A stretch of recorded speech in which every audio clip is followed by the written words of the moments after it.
Hi friends, ಎಲ್ರು ಹೆಂಗಿದ್ದೀರಿ? ಆರಾಮದಿರೇನ್ರಿ? I hope ಎಲ್ಲಾರು ಆರಾಮದಿರಿ ಅನ್ಕೊಂಡಿನ್ರಿ. ಹಾಗೆ ಇವತ್ತಿನ ರೆಸಿಪಿ ಪನ್ನೀರ್ ಮಸಾಲಾ ಗ್ರೇವಿ ರೀ. ಇದನ್ನ ಹೇಗ್ ಮಾಡ್ಕೊಳ್ಳೋದು ಅಂತ ಹೇಳಿ ಇವತ್ತಿನ ವಿಡಿಯೋದಲ್ಲಿ ತಿಳಿಸ್ಕೊಡ್ತೀನ್ರಿ.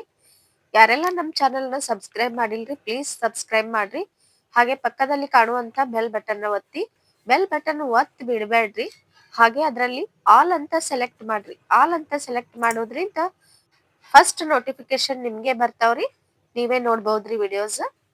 ಹಾಗೆ ಪನ್ನೀರ್ ಮಸಾಲಾ ಗ್ರೇವಿ ಜೊತೆ ಕುಲ್ಚಾ ಕೂಡ ಮಾಡ್ಕೊಂಡಿನ್ರಿ. ಹಾಗೆ ಹೇಗ್ ಮಾಡೋದು ಅಂತ ಹೇಳಿ ಈ ವಿಡಿಯೋದಲ್ಲಿ ತಿಳಿಸ್ಕೊಡ್ತೀನ್ರಿ. ವಿಡಿಯೋ ಒಟ್ಟ ಸ್ಕಿಪ್ ಮಾಡ್ಲಾರ್ದೆ ನೋಡ್ರಿ. ಬೇಕಾಗುವ ಸಾಮಗ್ರಿಗಳು: 200 ಗ್ರಾಮ್ ಪನ್ನೀರ್ ಅನ್ನ ಕಟ್ ಮಾಡ್ಕೊಂಡು ಇಟ್ಕೊಂಡಿನ್ರಿ. ಹಾಗೆ ಪುದೀನಾ, ಕೊತ್ತಂಬರಿ, 1 ಟೊಮೆಟೊ, 1 ಈರುಳ್ಳಿನ ತಗೊಂಡಿನ್ರಿ. 8-10 ಗೋಡಂಬಿ ತಗೊಂಡಿನ್ರಿ. ಮತ್ತೆ ಶುಂಠಿ ಬೆಳ್ಳುಳ್ಳಿ ಪೇಸ್ಟ್ ಕೂಡ ತಗೊಂಡಿನ್ರಿ. ಇವಾಗ ಒಗ್ಗರಣೆಗೆ ಏನೇನ್ ಬೇಕು ನೋಡ್ಕೊಳ್ಳೋಣ ಬನ್ನಿ. ಮೊದಲಿಗೆ ಕಡಿಪತ್ತನ್ನ ತಗೊಂಡಿನ್ರಿ. ಹಾಗೆ ಕ್ಯಾಪ್ಸಿಕಮ್ 1 ತಗೊಂಡಿನ್ರಿ. ದೊಡ್ಡ ಸೈಜ್ದು ಈರುಳ್ಳಿ 1 ತಗೊಂಡಿನ್ರಿ. ಸಣ್ಣ ಇದ್ರೆ 2 ತಗೊಳ್ರಿ. ಹಾಗೆ 1 ಟೊಮೆಟೊ ತಗೊಂಡಿನ್ರಿ. ಮತ್ತೆ ಕೊತ್ತಂಬರಿ, ಕಡಿಪತ್ತನ್ನ ತಗೊಂಡಿನ್ರಿ. ಕಟ್ ಮಾಡ್ಕೊಂಡು ಇಟ್ಕೊಂಡಿನ್ರಿ ಇಷ್ಟನ್ನ. ಹಾಗೆ ಸ್ವಲ್ಪ ತುಪ್ಪ ಕೂಡ ತಗೊಂಡಿನ್ರಿ. ಇವಾಗ ಹೇಗ್ ಮಾಡ್ಕೊಳ್ಳೋದು ಅಂತ ಹೇಳಿ ನೋಡೋಣ ಬನ್ನಿ.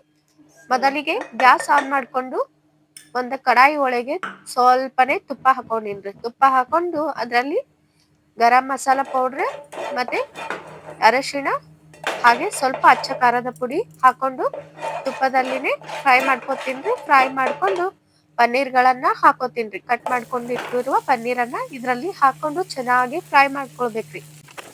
5 ಮಿನಿಟ್ಸ್ ಸಣ್ಣ ಉರಿ ಇಟ್ಟು 2 ಸೈಡ್ ಕೆಂಪಗೆ ಆಗುವವರೆಗೂ ಪನ್ನೀರ್ಗಳನ್ನ ಫ್ರೈ ಮಾಡ್ಕೊಳ್ರಿ. ನೋಡಿ ಫ್ರೆಂಡ್ಸ್, ಇವಾಗ ಪರ್ಫೆಕ್ಟ್ ಆಗಿ ಪನ್ನೀರ್ ಫ್ರೈ ಆಗ್ಯಾವ್ರಿ. ಒಂದ್ ಪ್ಲೇಟ್ಗೆ ತಕೊಳ್ತಾ ಇದೀನ್ರಿ. ನೋಡ್ರಿ, ಈ ತರನಾಗಿ ಫ್ರೈ ಮಾಡ್ಕೊಳ್ರಿ. ಆಮೇಲೆ ಅದೇ ಪಾತ್ರೆಗೆ ಸ್ವಲ್ಪ ಎಣ್ಣೆ ಹಾಕೊಂಡಿನ್ರಿ. ಎಣ್ಣೆ ಬಿಸಿ ಆದ ನಂತರ ಕಟ್ ಮಾಡ್ಕೊಂಡಿರುವ ಈರುಳ್ಳಿ ಹಾಕೊಂಡಿನ್ರಿ. ದಪ್ಪ ಸೈಜ್ ಕಟ್ ಮಾಡ್ಕೊಂಡಿದ್ದಲ್ರಿ, ಅವು ಹಾಕೊಂಡಿನ್ರಿ. ಈರುಳ್ಳಿ ಹಾಕೊಂಡು ಚೆನ್ನಾಗಿ ಫ್ರೈ ಮಾಡ್ಕೊತಾ ಇದೀನ್ರಿ. ಫ್ರೈ ಆದ ನಂತರ 2 ಟೇಬಲ್ ಸ್ಪೂನ್ ಶೇಂಗಾ ಹಾಕೊಳ್ತೀನ್ರಿ. ಶೇಂಗಾ ಅಂದ್ರ ಸ್ಕಿಪ್ ಮಾಡ್ರಿ. ಇಷ್ಟ ಇದ್ದವರು 2 ಟೇಬಲ್ ಸ್ಪೂನ್ ಹಾಕೊಳ್ರಿ. ಹಾಕೊಂಡು ಚೆನ್ನಾಗಿ ಎಣ್ಣೆಯಲ್ಲಿ ಫ್ರೈ ಮಾಡ್ಕೊಳ್ತಾ ಇದೀನ್ರಿ. ಈ ಕಡಲೆ ಬೀಜ ಹಾಕೊಳ್ಳೋದ್ರಿಂದ ಸ್ವಲ್ಪ ಟೇಸ್ಟ್ ಚೆನ್ನಾಗಿರುತ್ತ್ರಿ. ಹಾಗಾಗಿ ಹಾಕೊಂಡಿನ್ರಿ. ಇವಾಗ ಈರುಳ್ಳಿ ಫ್ರೈ ಆಗೈತ್ರಿ. ಟೊಮೆಟೊ ಕೂಡ ಹಾಕೊಳ್ತಾ ಇದೀನ್ರಿ. ಟೊಮೆಟೊ ಕೂಡ ಫ್ರೈ ಮಾಡ್ಕೊತೀನ್ರಿ. ಹಾಗೆ 2 ಬ್ಯಾಡಗಿ ಮೆಣಸಿನಕಾಯಿ ಕೂಡ ತಗೊಂಡಿನ್ರಿ. ತಗೊಂಡು ಈ ಒಗ್ಗರಣೆಯಲ್ಲಿನೇ ಬ್ಯಾಡಗಿ ಮೆಣಸಿನಕಾಯಿ ಕಟ್ ಮಾಡ್ಕೊಂಡು ಹಾಕೊಳ್ತಾ ಇದೀನ್ರಿ. ಬ್ಯಾಡಗಿ ಮೆಣಸಿನಕಾಯಿ ಹಾಕೋದ್ರಿಂದ ಗ್ರೇವಿದು ಕಲರ್ ಚೆನ್ನಾಗಿ ಬರುತ್ತ್ರಿ. ಇಷ್ಟನ್ನ ಚೆನ್ನಾಗಿ ಫ್ರೈ ಮಾಡ್ಕೊಳ್ರಿ. ಇದು ಯಾಕೆ ಫ್ರೈ ಮಾಡ್ಕೊಳ್ಕತ್ತೀನ್ರಿ, ಈ ದಪ್ಪಗೆ ಕಟ್ ಮಾಡ್ಕೊಂಡಿರುವ ಟೊಮೆಟೊ ಮತ್ತೆ ಈರುಳ್ಳಿ, ಬ್ಯಾಡಗಿ ಮೆಣಸಿನಕಾಯಿ ಅಂತಂದ್ರ ಇದನ್ನ ಮಿಕ್ಸರ್ಗೆ ಹಾಕೊಳ್ಳೋಕೆ ಜಸ್ಟ್ 10 ಮಿನಿಟ್ ಸಣ್ಣ ಉರಿ ಇಟ್ಟು ಫ್ರೈ ಮಾಡ್ಕೊಳ್ಬೇಕು. ಇದಕ್ಕೆ ಬೇಕಿದ್ರೆ ಶುಂಠಿ ಬೆಳ್ಳುಳ್ಳಿ ಪೇಸ್ಟ್ ಕೂಡ ಹಾಕೊಳ್ರಿ. ಹಾಗೆ ಸ್ವಲ್ಪ ಉಪ್ಪು ಹಾಕೊಳ್ಬೇಕ್ರಿ. ಉಪ್ಪು ಹಾಕೊಂಡ್ರೆ ಲಘುನೆ ಫ್ರೈ ಆಗುತ್ತ್ರಿ. ಆಮೇಲೆ ಇನ್ನೊಂದು ಒಗ್ಗರಣೆ ಕೊಟ್ಕೊಳ್ಳುವಾಗ ಶುಂಠಿ ಬೆಳ್ಳುಳ್ಳಿ ಪೇಸ್ಟ್ ಹಾಕೊಳ್ತೀನ್ರಿ. ಅದಕ್ಕೆ ಇವಾಗ ಹಾಕೊಂಡಿಲ್ರಿ. ನೀವು ಕೂಡ ಇವಾಗ ಬೇಕಿದ್ರೆ ಹಾಕೊಳ್ಬೋದ್ರಿ, ಇಲ್ಲಾಂದ್ರೆ ಸ್ಕಿಪ್ ಮಾಡ್ರಿ. ಇವಾಗ ಚೆನ್ನಾಗಿ ಫ್ರೈ ಆಗ್ಯಾವ್ರಿ. ಹಾಗೆ 8-10 ಗೋಡಂಬಿಗಳನ್ನ ಹಾಕೊಳ್ತಾ ಇದೀನ್ರಿ. ಹಾಕೊಂಡು 2 ಮಿನಿಟ್ ಫ್ರೈ ಮಾಡ್ಕೊತೀನ್ರಿ. ಇದು ಚೆನ್ನಾಗಿ ಫ್ರೈ ಆಗೈತ್ರಿ. ಇವಾಗ 5 ನಿಮಿಷ ತಣ್ಣಗಾಗಲು ಬಿಡ್ತೀನ್ರಿ. ಅನಂತರ ಮಿಕ್ಸರ್ಗೆ ಹಾಕೊಳ್ತಾ ಇದೀನ್ರಿ. ಹಾಗೆ ಇದಕ್ಕೆ ಸ್ವಲ್ಪ ಕೊತ್ತಂಬರಿ ಮತ್ತೆ ಪುದೀನಾ ಕೂಡ ಹಾಕೊಳ್ತಾ ಇದೀನ್ರಿ. ಹಾಕೊಂಡು ಚೆನ್ನಾಗಿ ತರಿಯಾಗಿ ರುಬ್ಕೊಳ್ಳೋಣ ರೀ. ಈ ತರನಾಗಿ ತರಿಯಾಗಿ ರುಬ್ಕೊಂಡು ಸೈಡಿಗೆ ಎತ್ತಿಟ್ಕೊಳ್ಳೋಣ ರೀ. ಹಾಗೆ ಒಗ್ಗರಣೆ ಕೊಟ್ಕೊಳ್ಳೋಣ ಬನ್ನಿ. ಮೊದಲಿಗೆ ಗ್ಯಾಸ್ ಸ್ಟವ್ ಆನ್ ಮಾಡ್ಕೊಳ್ತೀನಿ. ಹಾಗೆ ಅದ್ರ ಮೇಲೆ ಒಂದು ಕಡಾಯಿನ ಇಟ್ಕೊಂಡು 8-10 ಸ್ಪೂನ್ ತುಪ್ಪ ಹಾಕೊಳ್ತಾ ಇದೀನ್ರಿ. ತುಪ್ಪ ಹಾಕೊಂಡು ಚೆನ್ನಾಗಿ ತುಪ್ಪ ಬಿಸಿ ಆದ್ಮೇಲೆ ಇದಕ್ಕೆ ಸ್ವಲ್ಪ ಜೀರಿಗೆ, ಸ್ವಲ್ಪ ಸಾಸಿವೆ ಹಾಕೊಳ್ತಾ ಇದೀನ್ರಿ. ಹಾಕೊಂಡು ಚೆನ್ನಾಗಿ ಫ್ರೈ ಮಾಡ್ಕೊಳ್ತೀನಿ.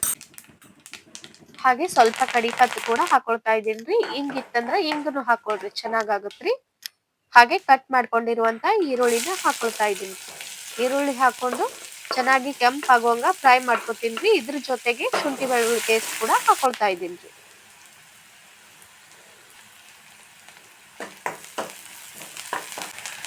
ಇವಾಗ ಈರುಳ್ಳಿ ಪರ್ಫೆಕ್ಟ್ ಆಗಿ ಫ್ರೈ ಆಗೈತ್ರಿ, ಹಾಗಾಗಿ ಕ್ಯಾಪ್ಸಿಕಮ್ ಹಾಕೊಳ್ತಾ ಇದ್ದೀನಿ. ಕ್ಯಾಪ್ಸಿಕಮ್ ಕೂಡ ಚೆನ್ನಾಗಿ ಫ್ರೈ ಮಾಡ್ಕೊಳ್ತಾ ಇದ್ದೀನಿ. ಅನಂತರ ಇದಕ್ಕೆ ರುಚಿಗೆ ತಕ್ಕಷ್ಟು ಉಪ್ಪನ್ನ ಹಾಕೊಳ್ತಾ ಇದ್ದೀನಿ. ಉಪ್ಪು ಹಾಕೊಳ್ಳೋದ್ರಿಂದ ಲಘುನೆ ಫ್ರೈ ಆಗುತ್ತ್ರಿ, ಹಾಗಾಗಿ ಉಪ್ಪು ಹಾಕೊಳ್ತಾ ಇದ್ದೀನಿ. ಉಪ್ಪು ಹಾಕೊಂಡು ಚೆನ್ನಾಗಿ ಫ್ರೈ ಮಾಡ್ಕೋಬೇಕ್ರಿ. ನೋಡಿ ಫ್ರೆಂಡ್ಸ್, ಇವಾಗ ಪರ್ಫೆಕ್ಟ್ ಆಗಿ ಫ್ರೈ ಆಗೈತ್ರಿ. ಹಾಗೆ ಟೊಮೆಟೊ ಕೂಡ ಹಾಕೊಳ್ತಾ ಇದ್ದೀನಿ. ಟೊಮೆಟೊ ಹಾಕೊಂಡು ಇದನ್ನು ಕೂಡ 2 ಮಿನಿಟ್ ಫ್ರೈ ಮಾಡ್ಕೊಂಡು ಸ್ವಲ್ಪ ಬೆಲ್ಲ ಹಾಕೊಳ್ತಾ ಇದ್ದೀನಿ. ನೋಡಿ ಫ್ರೆಂಡ್ಸ್, 5 ನಿಮಿಷ ಸಣ್ಣ ಉರಿ ಇಟ್ಟು ಫ್ರೈ ಮಾಡ್ಕೊಳ್ಳೋಣ ರೀ. ಇವಾಗ ಪರ್ಫೆಕ್ಟ್ ಆಗಿ ಫ್ರೈ ಆಗೈತ್ರಿ, ಹಾಗಾಗಿ 1.5 ಟೇಬಲ್ ಸ್ಪೂನ್ ದಷ್ಟು ಅಚ್ಚ ಖಾರದ ಪುಡಿನ ಹಾಕೊಂಡಿನ್ರಿ. ಹಾಗೆ 1 ಟೇಬಲ್ ಸ್ಪೂನ್ ಗರಂ ಮಸಾಲಾ ಪೌಡರ್ನ ಹಾಕೊಳ್ತಾ ಇದ್ದೀನಿ. ನಿಮಗೆ ಖಾರ ಇನ್ನೂ ಜಾಸ್ತಿ ಬೇಕಾದ್ರೆ ಇನ್ನೂ ಅರ್ಧ ಟೇಬಲ್ ಸ್ಪೂನ್ ಅಚ್ಚ ಖಾರದ ಪುಡಿ ಹಾಕೊಳ್ರಿ. 5 ನಿಮಿಷ ಎಣ್ಣೆಯಲ್ಲಿ ಫ್ರೈ ಮಾಡ್ಕೋಬೇಕ್ರಿ. ನೋಡ್ರಿ, ಇವಾಗ ಪರ್ಫೆಕ್ಟ್ ಆಗಿ ಫ್ರೈ ಆಗೈತ್ರಿ. ರುಬ್ಬಿಕೊಂಡಿರುವ ಮಿಶ್ರಣ ಈ ಒಗ್ಗರಣೆ ಒಳಗೆ ಹಾಕೊಳ್ತಾ ಇದ್ದೀನಿ. ಹಾಕೊಂಡು 2 ಮಿನಿಟ್ ಹಾಗೇನೆ ಫ್ರೈ ಮಾಡ್ಕೋಬೇಕ್ರಿ. ಫ್ರೆಂಡ್ಸ್, ಮೊದಲೇ ರುಬ್ಬಿರುವ ಮಿಶ್ರಣ ಎಣ್ಣೆಯಲ್ಲಿ ಫ್ರೈ ಮಾಡ್ಕೊಂಡಿದ್ವಿ, ಹಾಗಾಗಿ ಹೆಚ್ಚಾಗಿ ಫ್ರೈ ಮಾಡ್ಕೊಳ್ಳುವ ಅವಶ್ಯಕತೆ ಇಲ್ರಿ. ಜಸ್ಟ್ 5 ನಿಮಿಷ ಕುಕ್ ಮಾಡ್ಕೊಂಡ್ರೆ ಸಾಕ್ರಿ. ಆಮೇಲೆ ಅದೇ ಜಾರ್ಗೆ ಸ್ವಲ್ಪ ನೀರ್ ಹಾಕೊಂಡು ಈ ಒಗ್ಗರಣೆ ಒಳಗೆ ಹಾಕೊಳ್ತಾ ಇದ್ದೀನಿ. ಹಾಕೊಂಡು ಚೆನ್ನಾಗಿ ತಿರುವಾಡಿ ಮುಚ್ಚಳ ಮುಚ್ಚಿಬಿಟ್ಟು 10 ನಿಮಿಷ ಸಣ್ಣ ಉರಿ ಇಟ್ಟು ಹುಮ್ಗಾಯಿಸ್ಕೊಳ್ತಾ ಇದ್ದೀನಿ. ನೋಡಿ ಫ್ರೆಂಡ್ಸ್, ಮುಚ್ಚಳ ತೆಗೆದ್ಮೇಲೆ ತೋರಿಸ್ತಾ ಇದ್ದೀನಿ. ಈ ರೀತಿಯಲ್ಲಿ ಎಣ್ಣೆ ತೇಲು ಬರೋವರೆಗೂ ನಾವು ಹುಮ್ಗಾಯಿಸ್ಕೋಬೇಕಾಗತ್ರಿ. ಇವಾಗ ಪರ್ಫೆಕ್ಟ್ ಆಗಿ ಗ್ರೇವಿ ರೆಡಿ ಆಗೈತ್ರಿ. ಈಗ ಪನ್ನೀರ್ಗಳನ್ನ ಹಾಕೊಳ್ತಾ ಇದ್ದೀನಿ. ಹಾಕೊಂಡು 2 ನಿಮಿಷ ಮುಚ್ಚಳ ಮುಚ್ಚಿಬಿಟ್ಟು ಹುಮ್ಗಾಯಿಸ್ಕೊಳ್ಳೋಣ ರೀ. ಆಮೇಲೆ ಸ್ವಲ್ಪ ಲಾಸ್ಟಿಗೆ ಕೊತ್ತಂಬರಿ ಹಾಕಿದ್ರೆ ಮುಗೀತು ಫ್ರೆಂಡ್ಸ್. ಬೇಕಿದ್ರೆ ನೀವು ಇದಕ್ಕೆ ಬಟರ್ ಕೂಡ ಹಾಕೊಳ್ಬಹುದ್ರಿ. ನೋಡಿ ಫ್ರೆಂಡ್ಸ್, ಎಷ್ಟು ಪರ್ಫೆಕ್ಟ್ ಆಗಿ ಪನ್ನೀರ್ ಮಸಾಲಾ ಗ್ರೇವಿ ರೆಡಿ ಆಗೈತ್ರಿ. ತುಂಬಾ ಟೇಸ್ಟಿಯಾಗಿ ಸಖತ್ತಾಗಿ ಬಂದೈತ್ರಿ. ನಿಮ್ಮ ಮನೆಯಲ್ಲಿ ಕೂಡ ಈ ರೀತಿಯಾದ ಗ್ರೇವಿನ ಮಾಡ್ಕೊಳ್ರಿ.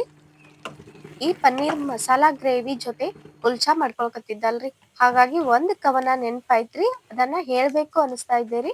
ಹೇಳ್ತೀನ್ರಿ, ಕೇಳ್ರಿ. ಪನ್ನೀರ್ ತುಂಡು ಮಸಾಲೆಯಲ್ಲಿ ಮುದ್ದು. ಪನ್ನೀರ್ ತುಂಡು ಮಸಾಲೆಯಲ್ಲಿ ಮುದ್ದು, ರೊಟ್ಟಿ ನಾನ್ ಜೊತೆ ರುಚಿಯ ಸದ್ದು. ಹೇಗ್ ಅನಿಸ್ತ್ರಿ ಈ ಕವನ ಕೇಳಿ? ನಿಮಗೂ ಕೂಡ ಇಷ್ಟ ಆಗಿದ್ರೆ ಪ್ಲೀಸ್ ಲೈಕ್ ಮಾಡ್ರಿ. ಅಡುಗೆ ಅಂದ್ರೆ ಕೇವಲ ರುಚಿ ಅಲ್ಲ ರೀ, ಅದು ಒಂದು ಒಳ್ಳೆಯ ನೆನಪು. ನೆನಪಿಗಾಗಿ ಸಾನ್ವಿ ಸ್ಮಾರ್ಟ್ ಕಿಚನ್ 166 ಚಾನಲ್ ಅನ್ನ ಸಬ್ಸ್ಕ್ರೈಬ್ ಮಾಡ್ರಿ. ಈ ತರದ ಅಡಿಗೆ ಹೋಟೆಲಲ್ಲಿ ಅಥವಾ ರೆಸ್ಟೋರೆಂಟ್ ಅಲ್ಲಿ ತಿನ್ನೋದಕ್ಕಿಂತ ಮನೆಯಲ್ಲಿನೇ ಬಿಸಿ ಬಿಸಿಯಾಗಿ ಟೇಸ್ಟಿಯಾಗಿ ಮಾಡ್ಕೊಂಡು ತಿಂದ್ರೆ ತುಂಬಾ ಚೆನ್ನಾಗಿ ಹೆಲ್ದಿ ಆಗಿರುತ್ತ್ರಿ. ಇವಾಗ ರುಚಿಕರವಾದ ಪನ್ನೀರ್ ಮಸಾಲಾ ಗ್ರೇವಿ, ಅದರ ಜೊತೆ ಕುಲ್ಚಾ ಕೂಡ ಸಿದ್ಧವಾಯ್ತು ನೋಡ್ರಿ. ಮತ್ತ್ಯಾಕ್ ತಡರಿ, ಬೇಗನೆ ನಿಮ್ಮ ಮನೇಲಿ ಕೂಡ ಈ ರೀತಿಯಾದ ರೆಸಿಪಿನ ಮಾಡ್ರಿ. ತುಂಬಾ ಟೇಸ್ಟಿಯಾಗಿ ಸಖತ್ತಾಗಿ ಬಂದೈತ್ರಿ. ಹಾಗೆ ವಿಡಿಯೋ ಇಷ್ಟ ಆಗಿದ್ರೆ ಪ್ಲೀಸ್ ಲೈಕ್ ಮಾಡ್ರಿ, ಶೇರ್ ಮಾಡ್ರಿ, ಸಬ್ಸ್ಕ್ರೈಬ್ ಮಾಡ್ರಿ. ಮತ್ತೆ ಮುಂದಿನ ವಿಡಿಯೋದಲ್ಲಿ ಇನ್ನಷ್ಟು ಟೇಸ್ಟಿ ಅಡುಗೆಗಳೊಂದಿಗೆ ಸಿಗೋಣ ಫ್ರೆಂಡ್ಸ್. ಧನ್ಯವಾದಗಳು ರೀ.